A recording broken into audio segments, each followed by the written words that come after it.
So, for the past 2 Sundays, we've looked at the ever-changing Jungle Cruise. We looked at Walt's original plans to create a botanic garden with live birds and other animals. We also looked at many of the problems that this attraction had when it first opened in 1955, from the story of divers to those that hung orchids to make an orchid tree, to the plan to feature a live minor bird in the queue area. We also looked at early updates, including the designs of character animator Mark Davis, who, as we last left off, was developing an elephant pool to bring humor, whimsy, and fantasy into the otherwise very serious stages of the Jungle Cruise. Today, we'll finish up the story of this attraction. We'll also look at the most recent changes to the ride, those that debuted earlier this month, and we'll talk a little about how the recent Jungle Cruise movie connects in small ways with the ride experience.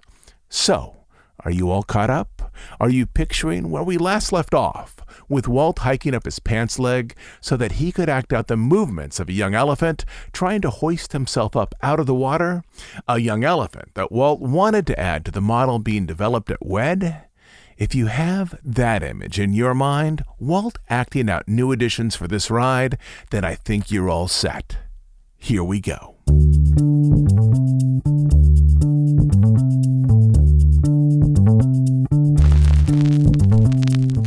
With Walt's suggestions, Davis revised his plans for the elephant pool to include, among other things, the elephant hoisting himself up out of the water with his trunk looped around a tree. It would add another touch of humor to the scene and also create an additional focal point. Davis's plan was not just to expand the jungle, but to reshape its story, to use the realism of design to create believable figures that were then playfully at odds with the gestures of fantasy. Quote, "The original attraction they had done, the big elephant, so we were pretty sure that they could do an elephant," Davis said. The elephants that Davis wanted to stage in the jungle wouldn't be arranged in a way that offered believable action. They would act more or less like children playing with water. From the models, the elephants were sculpted. From the sculpts, molds were formed to create synthetic skins. Body cores were made to form the underbodies, with rubber pads added to create the appearance of muscles. Over the padded cores, synthetic skins were added to complete the appearance of the figure. And inside the bodies were the mechanisms that would allow the animal to move.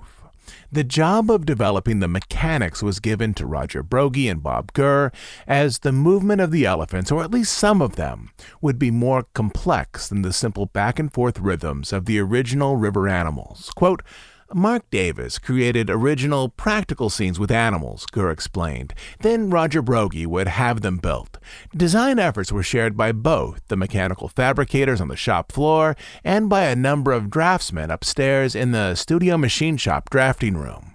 We all worked together on these animations. In the early 1960s, the procedures of WED, or what we would now call Imagineering, were far looser and more collaborative than they are today, when all aspects of a mechanical figure are pre-planned and tested before anything is built. During these years, sometimes the mechanical drawings were created before the mechanics were fabricated as part of the pre-planning stage, but sometimes the intricacies of a figure were first worked out on the machine floor, and only once the mechanism was working were drawings produced, as a type of as-built documentation, basically to record how the figure functioned for later maintenance. Or as Bob Gurr put it, quote, "Sometimes a mechanism was drawn then built, others were built then drawn up afterward." To create these unique figures, elephants who sprayed water along with one who sat under a waterfall, many standard engineering practices were put aside so the entire team together could figure out how steel and hydraulics could make a figure realistically move as though it were alive. One by one, the figures were created and tested, then stored until it was time to ship them by truck to the park.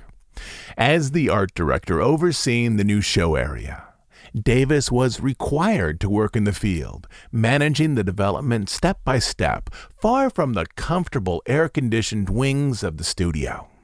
With an opening day of early July, Davis found himself at the park as the weather began to warm from spring into summer. The weather in May was surprisingly mild that year, with temperatures hovering in the mid-70s. But by June, the temperature was spiking into the mid-80s. Quote, "That was the first time I had ever experienced anything like this," he said, "having to go down there and help direct guys with bulldozers, and you saw the look on their faces, like, here we go again, Walt sent another one of those studio characters down here." There were a few people who really helped me. There were a few others who would just snarl and bark at you. The section of the river to be transformed into the elephant pool originally held a few mechanical alligators and a single rhino hiding behind tall grass. There was also an inlet that could be expanded out into a new area of the river wide enough for a grouping of elephants. Once on site, Davis mapped out how he wanted the area regraded and arranged.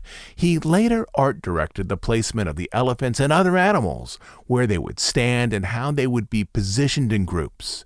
Unlike a live theater show or even animation arranged as a pencil test, it would be nearly impossible to reposition these figures once they were in place and the river refilled.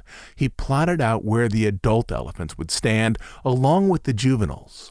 One baby elephant was arranged so that it faced an open-mouthed crocodile. But instead of reacting with fear, the small elephant sent a stream of water his way. As the scene came together in real space, Davis was surprised at the vastness of his vision. The reality of the experience was somewhat different than he had imagined through artwork or even the planning model. The boat would move through the area within a few seconds, with guests unable to take in the various focal points he had arranged into the area. Nearly 24 elephants, with each of them working through its own momentary story. Unlike a film, there was no camera to time out how guests shifted their attention from one area to the next. Up until this time on the river, the attraction had presented one focal point at a time. Once the elephants were installed, Davis saw that this might be an unexpected problem. Quote, "When Walt wanted to come down and see it, I thought, oh boy, because there's so much stuff, he'd never be able to see it all in here." But after Davis explained his concerns, Walt believed that there might be a hidden advantage in having multiple points of focus on the river. "Maybe that's good," Walt replied. "You know, we do so much repeat business here. Maybe that's a real good idea, to have more than they can see. Next time they'll see something they didn't see before." In this conversation, Davis began to understand that amusement attractions without a camera to direct guests' attention could hold multiple story points that unfolded simultaneously in a way that was slightly larger than a narrative experienced in film. Davis went through the attraction multiple times with Walt, and then once it was open to the public in early July, he saw how guests reacted to his scene. Quote, "That was the first laugh I heard on a Disneyland attraction," he said. "That was sort of the thing I was trying to do, to amaze people, but to make them feel good and have a laugh." The elephant bathing pool was part of a first wave of improvements that would expand out Adventureland. While Walt was alive, he added new attractions most every year to his park, but he also focused on regional improvements. In 1956, he added multiple new attraction areas to Frontierland, such as the Rainbow Caverns Mine Train, Mineral Hall, and Tom Sawyer's Island. In 1959, he focused on Tomorrowland with the monorail, Submarine Voyage, a revamped Autopia, and the Matterhorn. In 1962 and 1963, he focused on Adventureland. In the summer of 1962, he added the Elephant Bathing Pool to the Jungle Cruise, and at the east end of the jungle, he added Tahitian Terrace.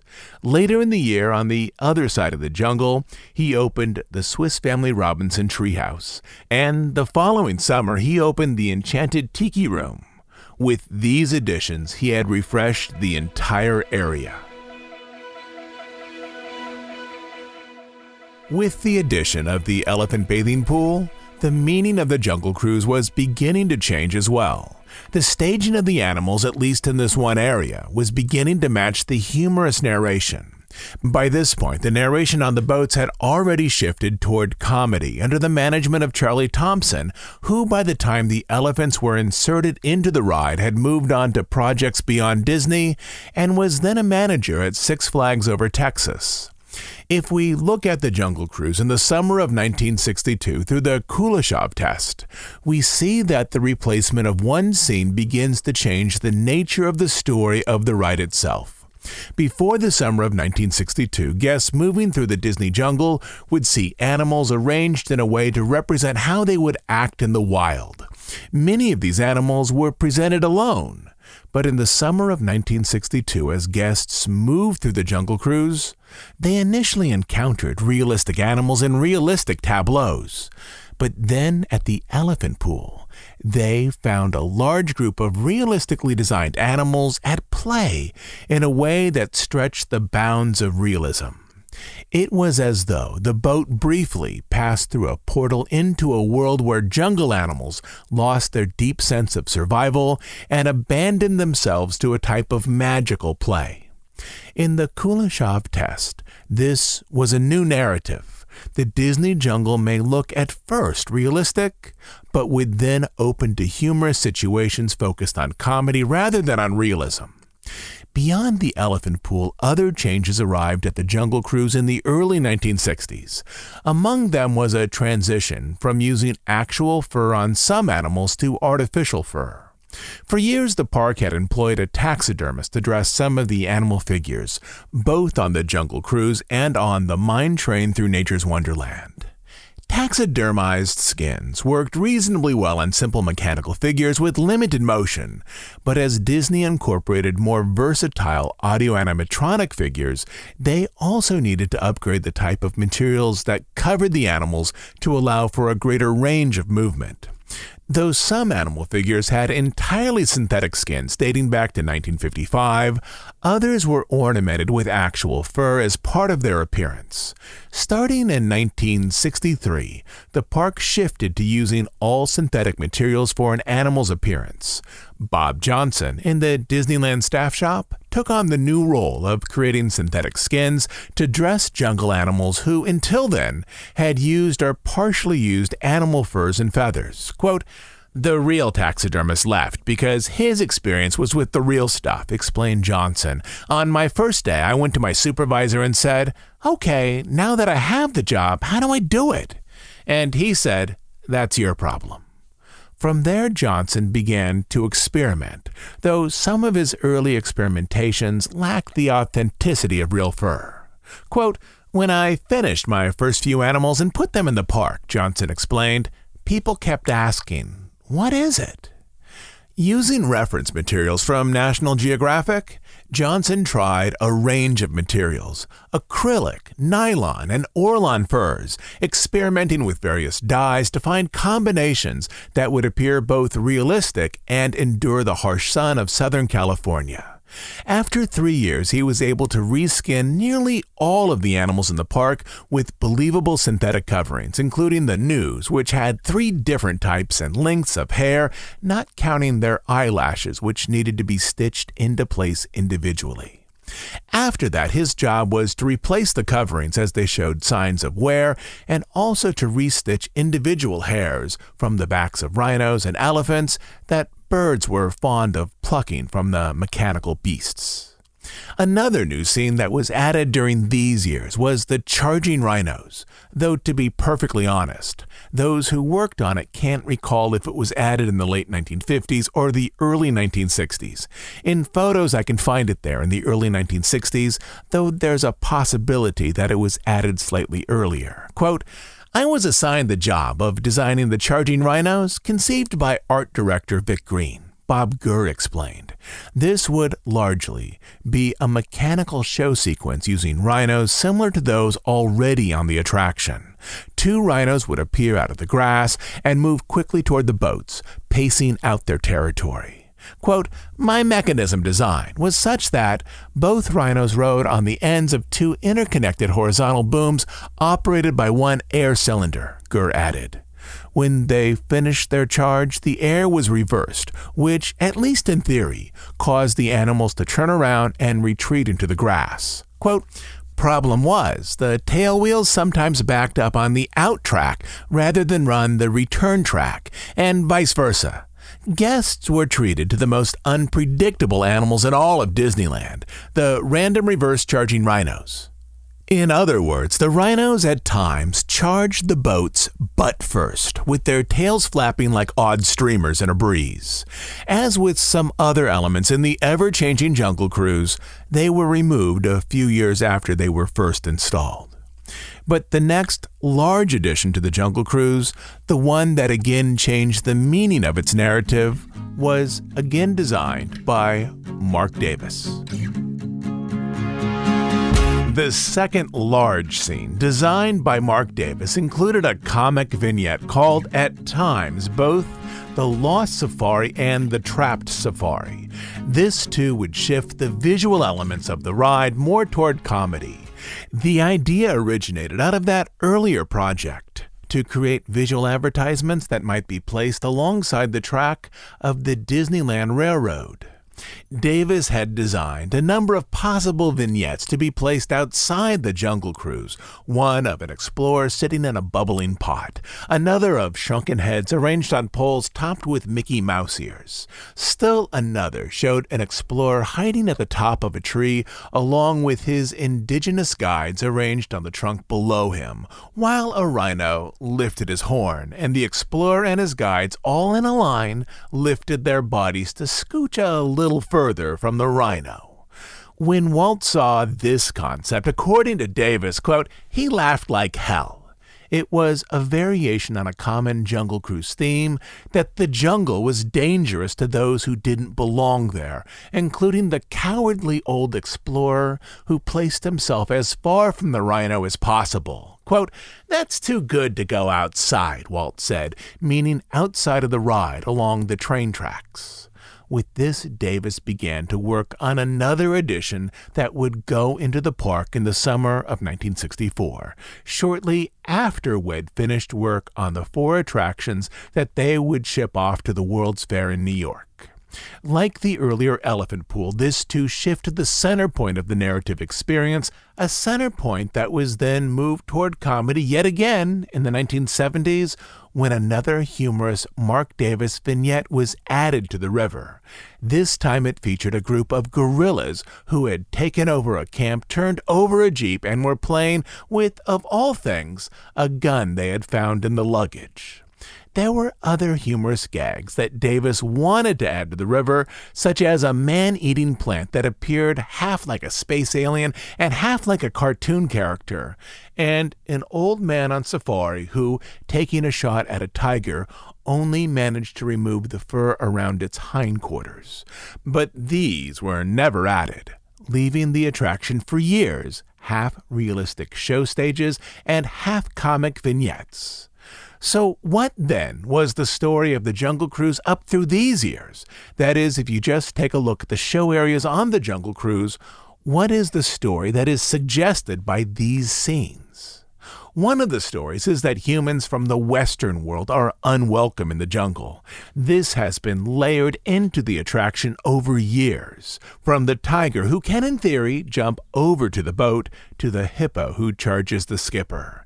Then there's all those scenes that suggest that the animals have, or are in the process of, running Western explorers out of the jungle. From the gorillas who have taken over a camp, to the lost safari trapped up a tree by a rhino. In Florida, you can add to this list the crashed plane and how animals have taken over the interior portions of the Cambodian temple.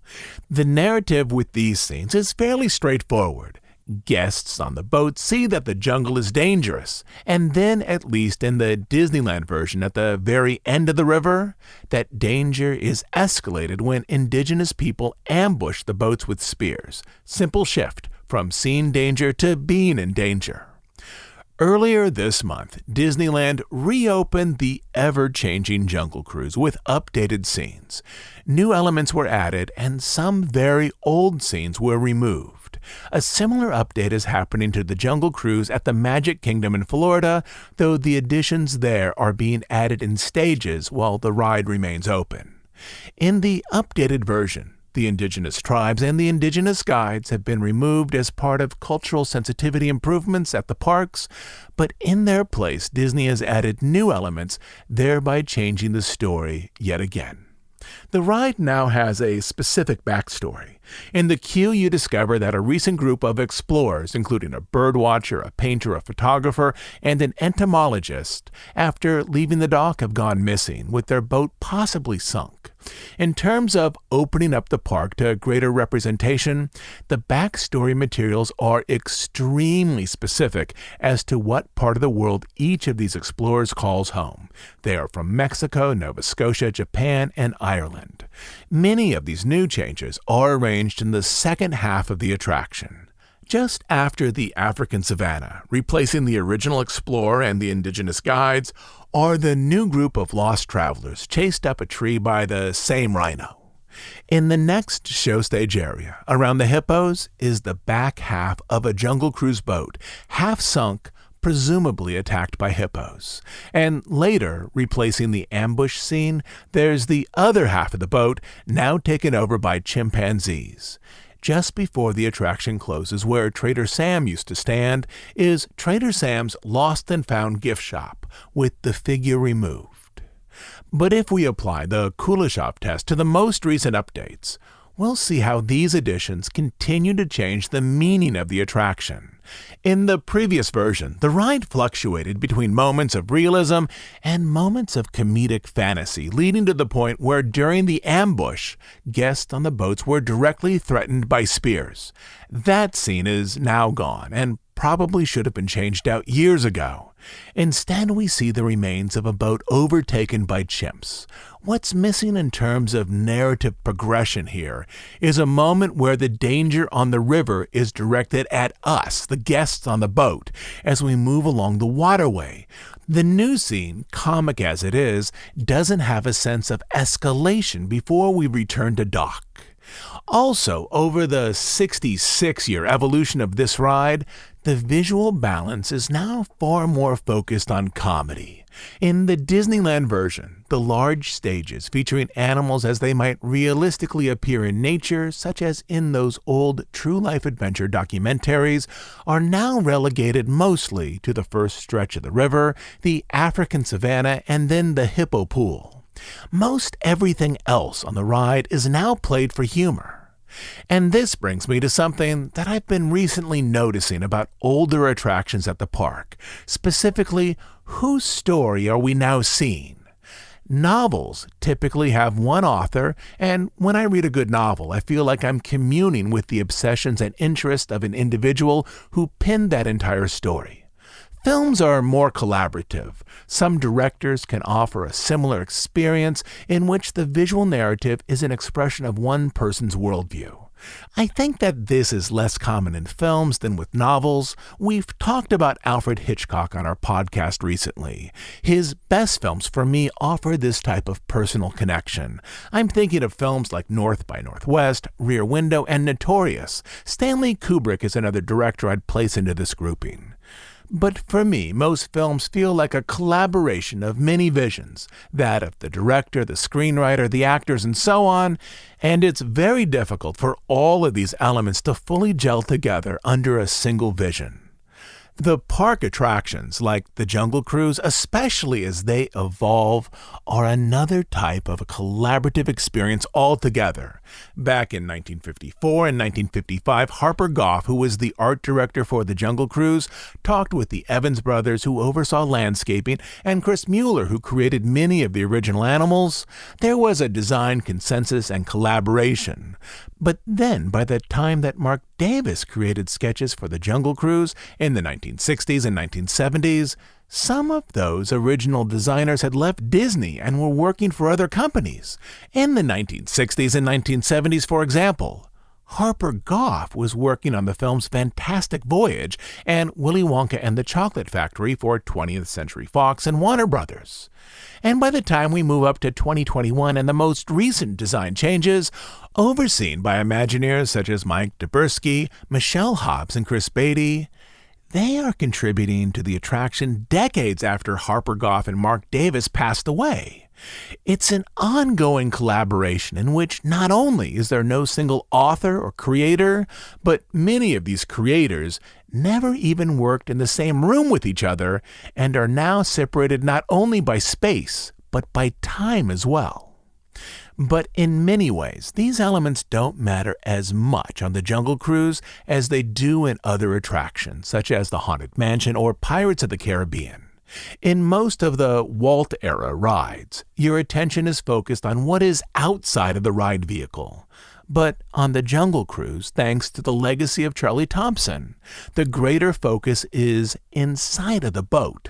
If there is an author for the contemporary Jungle Cruise, it's the skipper. The personality of the skipper holds the ride experience together. A good skipper can create a great experience, and a weaker skipper can sink it. In many ways, the Jungle Cruise has evolved into an attraction where the show stages are mostly there as story beats to inspire jokes inside the boat. And that is pretty much where we are today, in a ride that started to showcase nature scenes from Disney documentaries made in the 1940s and 1950s. To close up, I'll give you a few things to notice as you move through the queue and the attraction itself. If you keep your eyes open, you'll find one of those comic elements that Mark Davis once wanted to add to the attraction but never did, the man-eating plant. It's in the boathouse queue area. Look for a large leafy plant with some spiky teeth near a crate marked Botanical Supplies. Also in the queue area, you'll find costume references to the recent Jungle Cruise film. Unlike Pirates of the Caribbean, in which many elements of the film series were added back into the existing attraction, the nods to this movie, at least at this point, are fairly light. There's a conquistador's helmet, similar to the one used in the movie, hanging on the hat rack. There's a map similar to the one that Emily Blunt's character uses to find the mythical tree in the Amazon. Dwayne Johnson's jacket, along with Emily Blunt's blouse, both from the film, hang on pegs in the office as well. But the main thing to take away from this ride are not the hidden touches, but rather how the ride over time has become increasingly complex. There's a story out on the river that begins in a world of natural realism, but then evolves as though our boat passes into a mystical realm, where animals reveal their mischievous selves full of play. Then there's the story of Western visitors to the jungle that are in danger and generally not welcome. This is in large part the legacy of Harper Goff, the original designer. Then there's the complex botanical display throughout the nearly 3-acre jungle. This is the legacy of the Evans brothers. And then there's the comedic performance that unfolds inside the boat, which was originated by Charlie Thompson somewhere around 1956 or 1957, but was expanded and revised and improved by hundreds and hundreds of skippers who each took a turn at the wheel, guiding guests downriver. It's a 7-minute journey that over nearly 7 decades has developed layers and, just as Walt himself hoped, has become a ride that allows people to explore new aspects of the experience each time they move downriver. Before I go, a few things. With this, we reach the end of our 3-part exploration of the Jungle Cruise. In part, we've explored the design history of the attraction, but beyond this, I hope I've given you not only a few specific things to look for next time you venture downriver, but also new ways to look at the ride so that it becomes a richer experience as well. I can't tell you how many times over the years I've been on the Jungle Cruise. It's easily in the hundreds. And this is one of the challenges inside of having a deep love of parks and films, to find new ways to make the familiar come alive with new depth and meaning and levels of enjoyment. Hopefully, this is one of the things that you can take away from this podcast, a way to explore familiar attractions from new perspectives so you can engage them in interesting ways. I'll be back next Sunday with news and analysis for all of the changes currently happening inside of the Disney company. Earlier this week, I added a special midweek update to our feed that tackled some of the largest changes to the parks. But there's still a lot to explore. Some battles over at the studio, the difficulty faced this summer by movie theaters, and the move of the main Imagineering campus from Glendale to Orlando, Florida, and what some Imagineers are saying about it. Maybe a couple of other things as well. As you probably know, we are an ad-free, listener-supported podcast. Without subscribers, we would simply cease to exist. If you enjoy these podcasts, if you find them a meaningful part of your week, please support us by becoming a monthly subscriber over on Bandcamp. On Bandcamp, you'll find dozens and dozens of extra episodes, but the best reason to subscribe is to make sure that this podcast continues to exist. You can subscribe at dhipodcast.bandcamp.com. I'll also leave a link in the show notes. Until next time, this is Todd James Pierce.